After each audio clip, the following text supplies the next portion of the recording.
have 3 body paragraphs.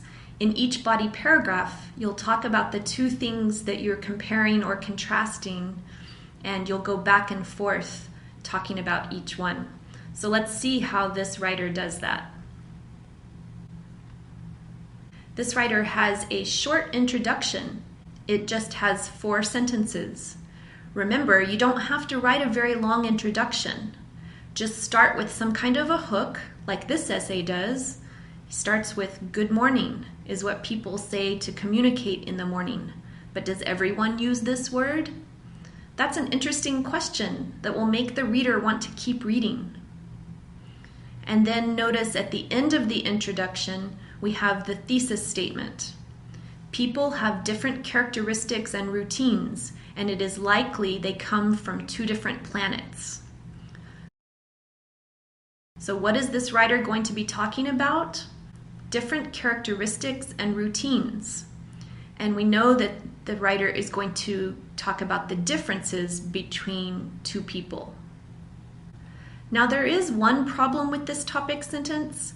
We know that the writer is going to be telling us about 2 types of people, but we don't know what those 2 types are. So the writer should be more specific in the thesis statement. But let's read on and see if we can figure out what those 2 people are, those 2 types of people. In the first body paragraph, the writer uses a good transition, 1 major difference. So we know this paragraph is about the first difference between those 2 types of people. In the supporting sentence, the first supporting sentence here, we see that the writer is talking about morning people. That's our first type of people. And then in the middle of the paragraph, we have the transition "on the other hand." That's a contrast transition. And the writer tells us about the other type of person, night people.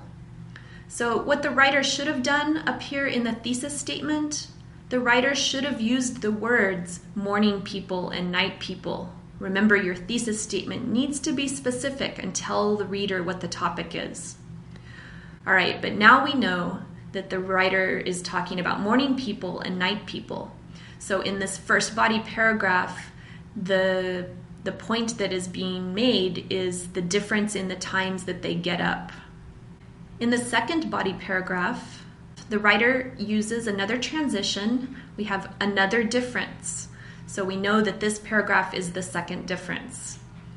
And the writer tells us what that difference is, their priority in life. So then in the body of this paragraph, the writer first talks about morning people and who they are committed to, what their priority is. Then the writer gives us some details and examples of that. And then there's a transition, however, to switch over and talk about night people. So then the details are about the priorities of night people. Notice this paragraph ends with a conclusion sentence. Morning and night people have 2 different perspectives on life. Remember, your body paragraphs need to have some kind of a conclusion or a transition so that they flow into the next paragraph. So in the third body paragraph here, the writer doesn't use a transition, but the writer does use the key words, morning and night people. And we get the third way that they're different, which is the kind of activities they choose.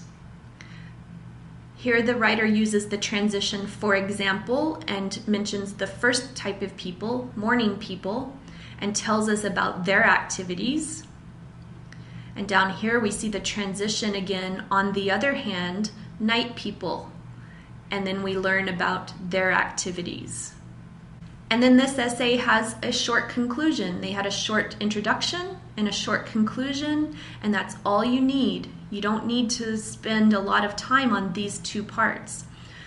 This one uses the transition to sum up, and it just uses 3 sentences to give a summary of the points made in this essay.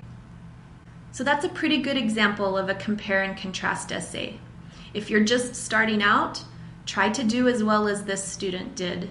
And if you're a little more experienced, see if you can use more details in your body paragraphs.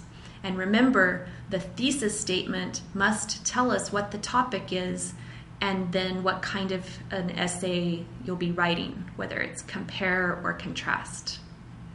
Have fun writing your own essay.